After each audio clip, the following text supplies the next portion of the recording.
Is it a small thing for you to weary man? But will ye weary my God also? Therefore the Lord himself shall give you a sign. Behold, a virgin shall conceive and bear a son, and thou shalt call his name Emmanuel, which means God is with us. It says that God knows everything. He also says that God knows himself in a supreme and eminent way. Sure. Now, he also knows Is that himself. the Father or the triangle? This is referring to the idea of how you could conceive of a father knowing himself. So, no, I answered the question. So, I've been very polite. So, when okay, have I been reasonable? I've been polite.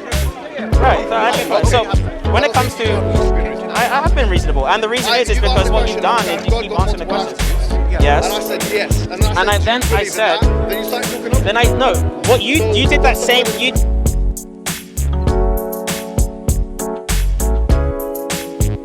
He's saying that the Father, the Son, and the Holy Spirit, they have one will. Yeah. They have one power. Yeah. My question to you is, so therefore, what is the relationship between the Father, the Son, and the Holy Spirit? What relationship do they have with each other? So the relationship that they have with each And other. go back to what you said. What makes them distinct? Go ahead. So what makes them distinct would be the notion. So Aquinas has this idea Yeah. that with certain persons, there's going to be certain concepts attributed to them. So for the Father, there's going to be two notions. I believe it's innascibility and Explain paternity.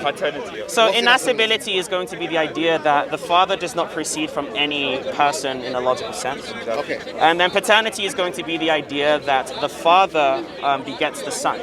Now, there's going to be another idea as well, which is going to be, yeah, I'm just explaining, yeah, you don't need to, yeah. So when it comes to the idea of the Son, and I'll come back to the Father because there's one more, but it has to be explained in light of the Holy Spirit. The Son is going to have the idea of filiation, which is the passion in regards to the action of paternity. And I'm assuming you know what action and passion are. Now, when it comes to the Holy Spirit, there's going to be this idea of passive spiration. This is the passion in relation to the action of active spiration, which is attributed to the Father as well. And in Catholic missiology, specifically on the issue of the filioque, they would also attribute active spiration to the person of the Son as well. So there's around 5 notions in God.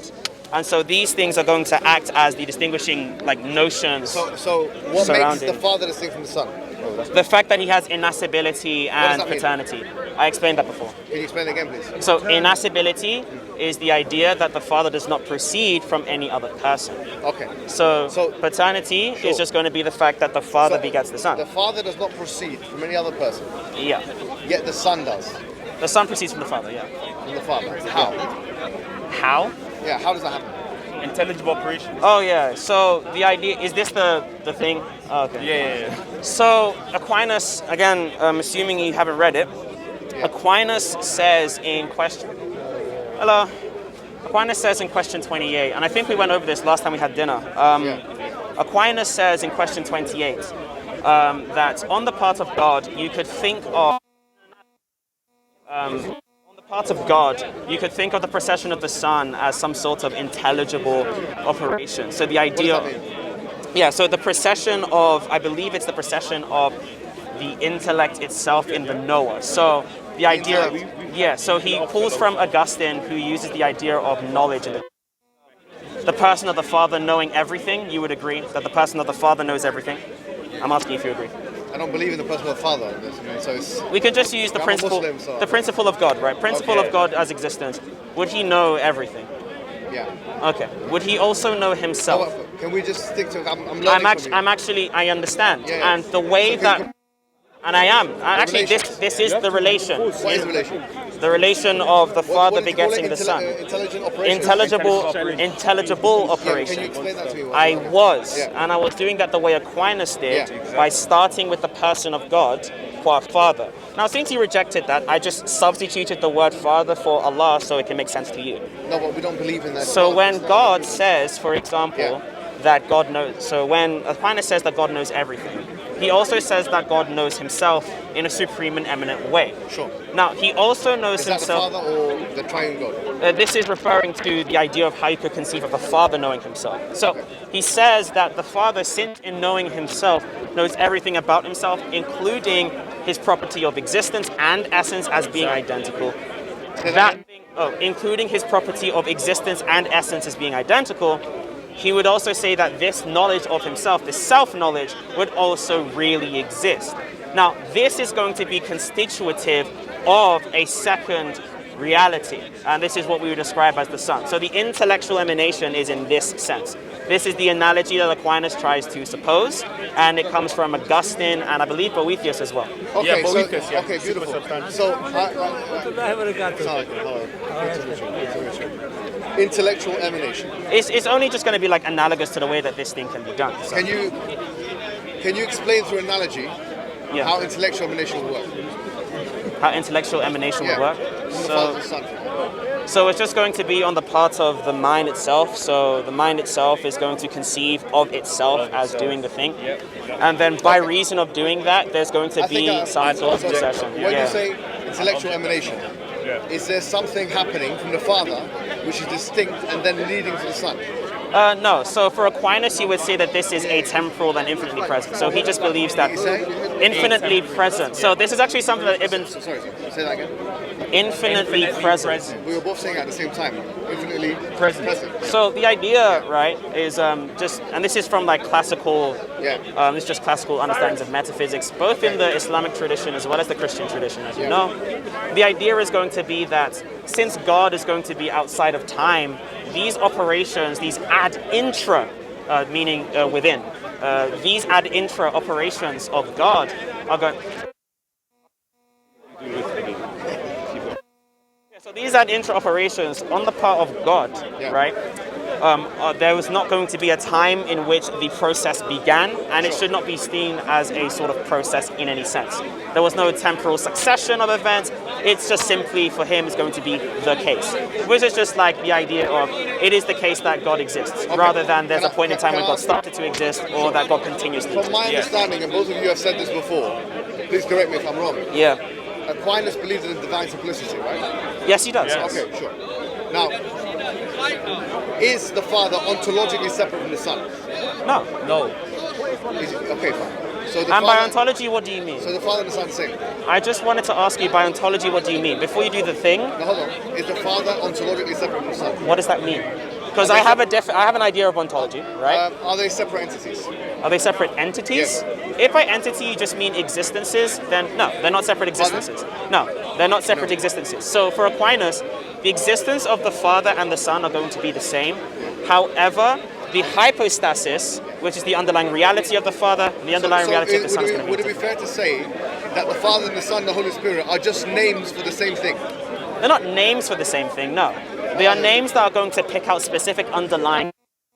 Now, the hypostasis of the Father has the same says as the hypostasis of the Son, due to the idea that the existence of God is identical to the essence of God, of which you would agree, right? That existence and essence in God are the same. There's difference of opinion among scholars. I'm asking for your opinion. No, but there's difference of opinion. The reason why is the reason why I'm asking this question, Mohammed, is because if you have a different notion or idea of these concepts like essence, existence, hypostasis, reality, so on, then we're obviously going to be talking past each other. No, I agree.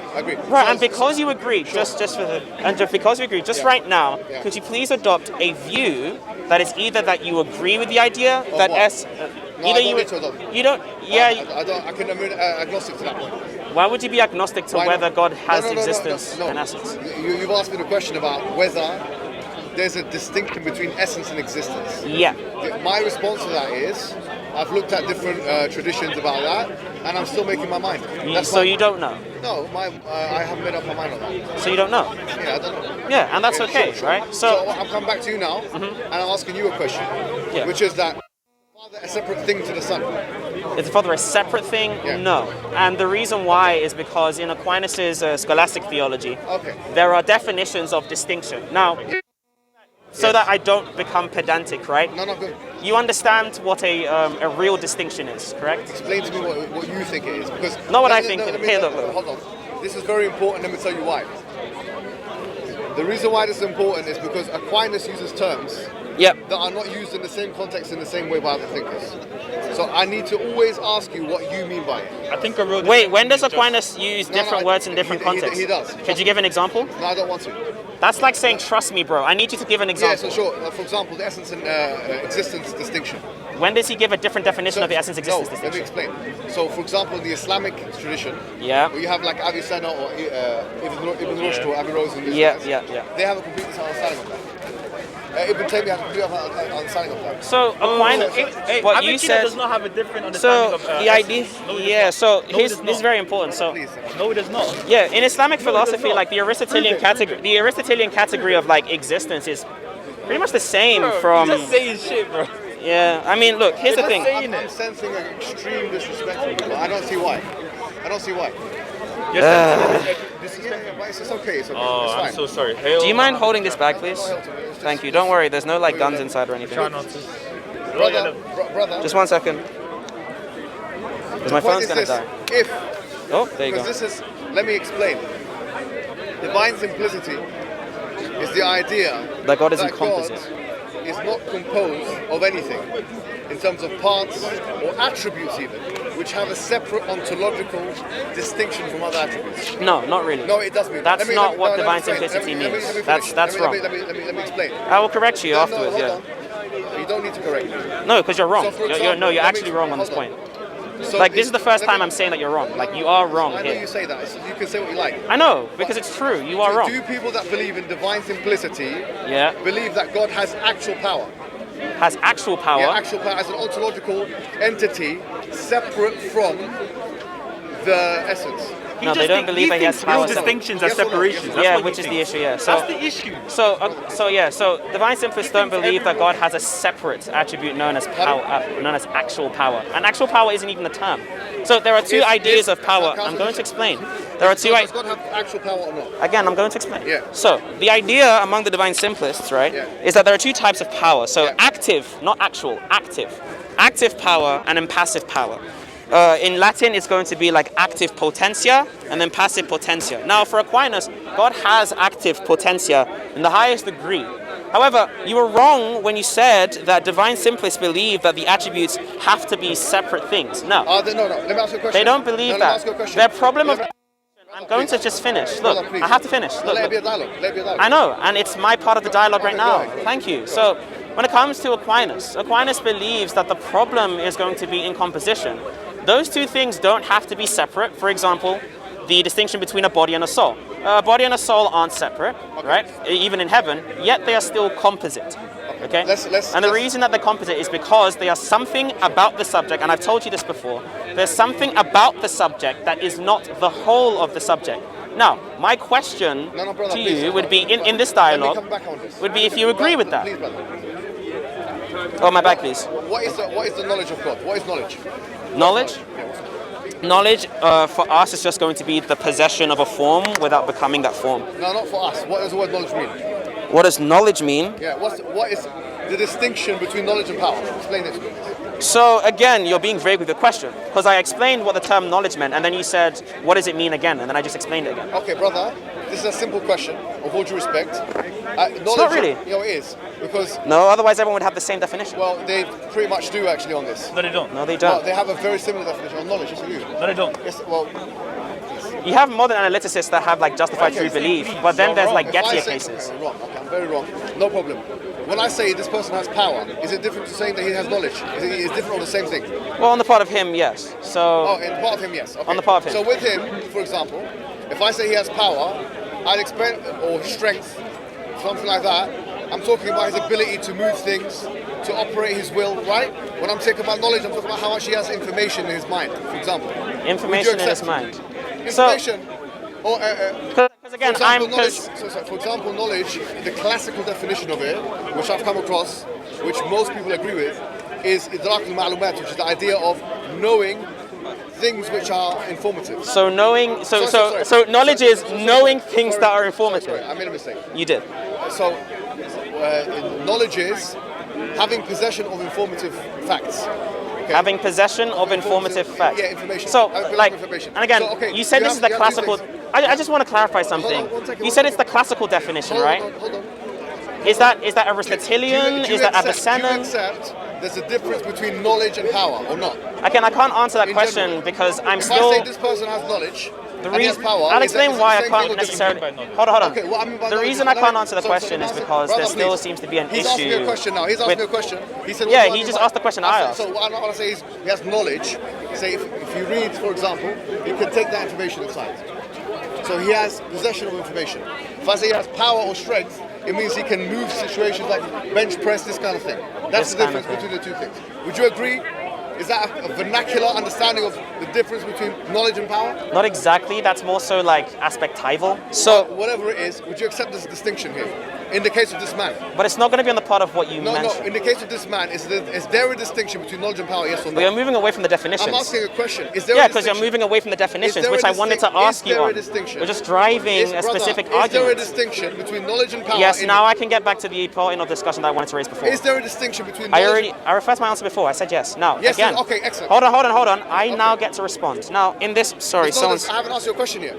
You just asked me, is there a distinction between power and knowledge? Is that a question? I haven't asked you a question yet. Yes, you did. No, What did he ask us? No, but I was Is there a preambling. difference between knowledge and power? Is that a question, yes or no? Yes. Yeah, Thank you. So now that you've asked that, hold on. Now that you've asked the question. Now with God, is there a different? Is Hold there a on. distinction I'm between going knowledge and power again. or not? I wanted to touch on the God, is there a point. distinction I wanted between to knowledge touch and on the point. With God, is So there the a reason distinction why, between knowledge so and power again, or there's not? something that needs to be touched on, and I With think God, is there a there's distinction something between that needs to be knowledge and touched power or on. not? There's a reason why, because With you God, said is there this a is. distinction between knowledge and power or Look, not? I'm just going to continue, because you Is there a said. distinction? Hold on. So you. I know, just want to No, know. Yeah. Can you explain? The reason why.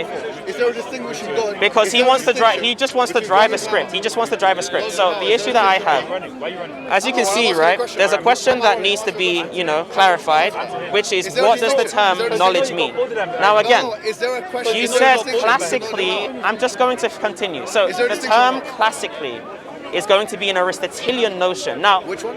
Aristotelian, so it's going to be hylomorphic, right? I'm asking So a a question. Is there a hylomorphic concept. distinction You between said knowledge something and and power it's or not? correct. I already said that. On the Yes or part no? of a man, yes, because On the part of hylomorphic. On the part of God? Yes. Yeah, on the part of God, Aha. within God, there's not going to be a distinction. Aha. Now, again, the reason why, because composition is going to be an issue. Yeah, beautiful. Okay, excellent. Yeah, no. So I'm God going to doesn't know. I'm going to finish my God doesn't question. know I'm things. going God is to I'm just going to ignorant. finish my God is question. ignorant. Now, Your God is ignorant. yeah, thank you. Right, It's because God- it's again, God because knowledge, not knowledge. now the reason is because he actually has a It's God knowledge, compositionist it's view of knowledge. Now, again, I'm It's going to God- finish. it's God knowledge, I'm just gonna. Your Muslim brother is telling you to let me finish. Let me complete. Let me complete. Let me complete. Let me finish. Let me finish. Look.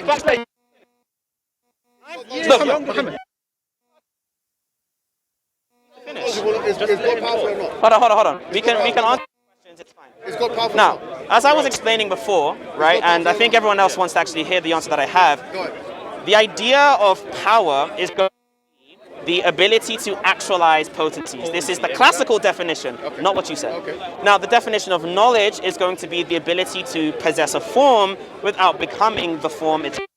This is a Thomistic idea as well as an Aristotelian idea, and this is the classical idea. Yeah, sure. Now, again, on the part of God, God's ability to possess is actually simply his active power. Now, we can conceive of a different notion.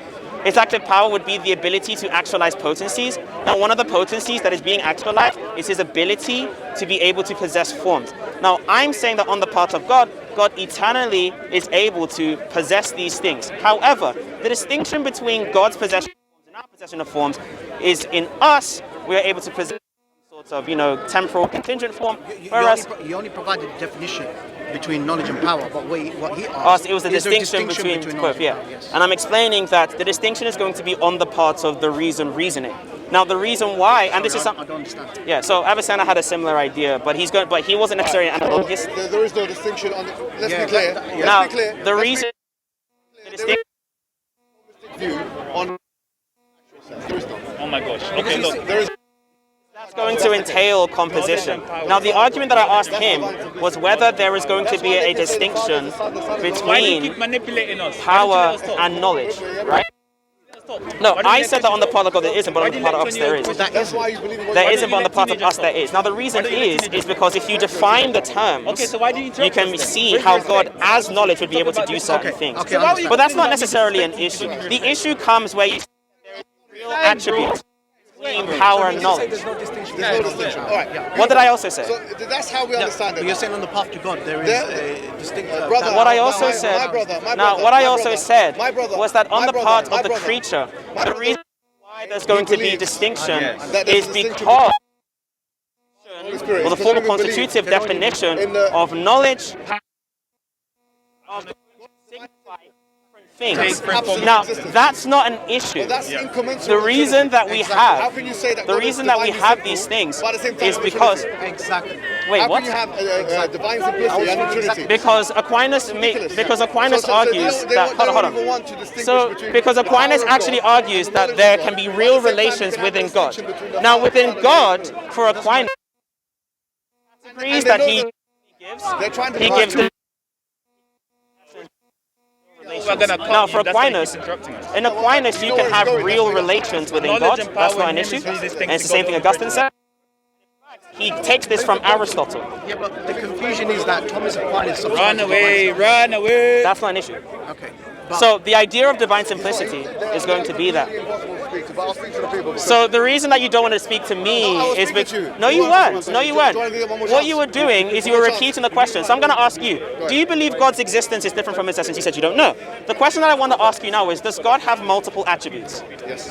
Okay, and these things are going to be non-identical to others. Excuse me. To Do others. you believe Why? it? No, answer your Hold on, question. hold on. I want to know. Yeah. So, Continue asking. somebody did multiple I answered attributes. the question. I answered Yeah, the yeah. question Continue back. asking. If by divine He doesn't know how perfection. to answer. That's why. Oh no, because you did the same. Yes. Now you tried to have a Socratic You said- dialogue with yeah, me. you So on the part of divine attributes, But so you don't want to talk. It's okay. It's okay. It's okay. scared? Look, Why look, you scared? look. So Alright, answer. on the part of the Answer. hold on. So the reason is because Yeah. right, Please, brother. if you have the attribute, for example, of knowledge. If I do push you off, what's going to happen? What's happening is Hold there's on, two hold on. Davids and one Goliath. What's going on here? What's gonna Anyways, yeah. happen So if I push you off? what's going? What's yeah? I don't understand why this. Don't speak. Yeah, let's just calm down. Yeah. So when it comes, yeah. So the idea is this, right? Are you trying? You trying to teenager? Why are you threatening a teenager, man? Look, listen, You were listen. talking to me. So, again, so- you're saying you can't do this again. So I just want Yeah, to look. So hold on. So this is fine. Why can't we just have a Yeah, conversation? how's Why that? So does it have to- knowledge, right? To you. No, I answered the question. I answered the question. So I've been very polite with this. I've been very polite. So when it No, comes, no, no. No, you've not. okay, have I been reasonable? I've been polite. Right. So I've been polite. So when it comes to, I have been reasonable, and the reason is because what you've done is you keep answering the questions. And I Yes. said yes. And And I then said, I said- then you started talking over Then me. what you So did that what's the same point of you the did the same thing over before. him, like, Now what you did that's before, you tried to say, are they the same? Are they the same? And then I tried to explain Is the classical God's knowledge definition. the same as- Again, That's what I want when to we come to the specific attributes, Why can't you answer my question? I refer to what I said before. Now when it Yes or comes no? to, I refer to what I said before. So when it so comes, because in this dialogue, the question that needs to be asked is whether knowledge is something about Allah that isn't the whole of Allah. Is knowledge something about Allah that isn't the whole of Allah? Yes or no? Is knowledge Something when you say about. whole and part, what do you mean by that? So a part is going to be, in basic mereology, something about a subject that is not the whole of a subject. Yeah. That is just going to be what a part but is. The reason why in basic neurology is there's 9 different definitions of it. Exactly. There's 9 different usages of a part, Yeah, sure, that's but why they all coalesce in the definition In of a basic, part. basic neurology is 9 definitions. It's a part of his personality. We can say it's a part of a cake, and they mean 2 different things. Now the part of a cake, hold on. Hold on. Yeah, so that's fine. When we were talking before, I asked you, is the Hold knowledge- on, because we're talking about mereology now, right? Now the reason I interrupted him is because he wanted to move away from mereology. He wanted to move away from mereology to a previous question, as you I'm speaking noticed, to you, my friend. about You're- mereology you specifically. want to speak for 2 minutes and me for speak- If you are speaking on mereology specifically and you're not going to move to a different Do you thing, want to speak for 2 minutes and then me for 2 minutes? again, Is that fair? if you only answer the specific things that have been brought to the discussion, sure. Maybe he was going back to that. So, But that had would you already like to been speak for settled. 1 minute and then I speak for 1 minute? No, that's Would that fine. be fair? So, no, that's fine. I can speak for 1 Because minute. I You speak for can't 1 minute. speak to you right now. I feel like I can't discuss with you. No, You're I feel like impossible you person. can't. I feel like you can't discuss with me because there are certain notions you want to drive down. Should I put this? Look, I can what, put a sure. time. I can put a timer on No, my this phone. 1 minute. Put a timer on my phone, You right, go and then we first, can go. and then I'll answer. So here, look. If you want to put a time on the phone, No, it's fine. You can have we your can time. put a You've got timer on the minute. phone, right? Go, So please. hold on. I'm gonna just put a timer on the phone, right? And what I want to establish is a specific idea. So 1 minute, go. Right now, you believe that God has multiple attributes. Now, the question I asked him was pertaining to knowledge. Is knowledge something about God that isn't the whole of what God is? Now, I then gave this reason because under Mereology, every single definition of a part, whether proper or improper, are going to coalesce under the same notion of that of a subject that is not pertaining to the whole. Part of a cake is going to be something about a cake that isn't the whole of a cake. Part of a tree, same thing. Parts of time, something about the general constants of time that is not the whole of time. So, to answer this very specific question, is knowledge something about Allah that is not the whole of Allah? Now, if you cannot answer the question, please explain certain reasons why. And if you can answer the question, then we can move on with that form of dialogue. Because that is the thing about divine simplicity that is trying to be denied. Composition or parthood on the part of God. Now my time's up. Okay, so you have 1 minute. My view is, there's 3 views in Islam, okay? There's the view of the divine simplicity, which is the view of Averroes, and the view of Ibn Sina. It's the same view as espoused by Thomas Aquinas, but it's not the same. The second view is the view of the Mu'tazilis, which is that the attributes of God are within the essence of God, which is why I said it's a very important distinction. So they all believe it's all within the same essence. So the attributes and essence distinction, they don't make one. It's all within the same essence. And the third view is the view of the Ash'aris and the Hanbalis. The attributes of God are ontologically separate from the essence of God. That's the view that I personally, the view of the Ash'aris, which is the view that God has multiple attributes, all of which are separate and distinct about. For example, the knowledge of God is different from the power of God is different from the will of God. Separate. Yeah, separate. Separate. Separate. So my question is, do you believe God is the same as the power of God, or are they different? The time was up. Right? So I'm glad So I'm glad you actually brought that clarification, which was not necessarily a clarification because that was already known.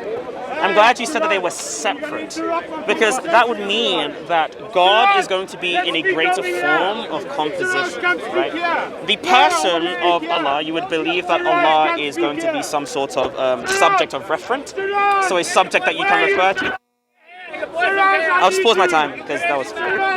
So you would believe that Allah is a subject of reference, and because of this, the subject to be both the essence and the attributes. The person of Allah is going to be for you both the essence as the attributes, because you believe that the essence is separate from the attributes, as you've said.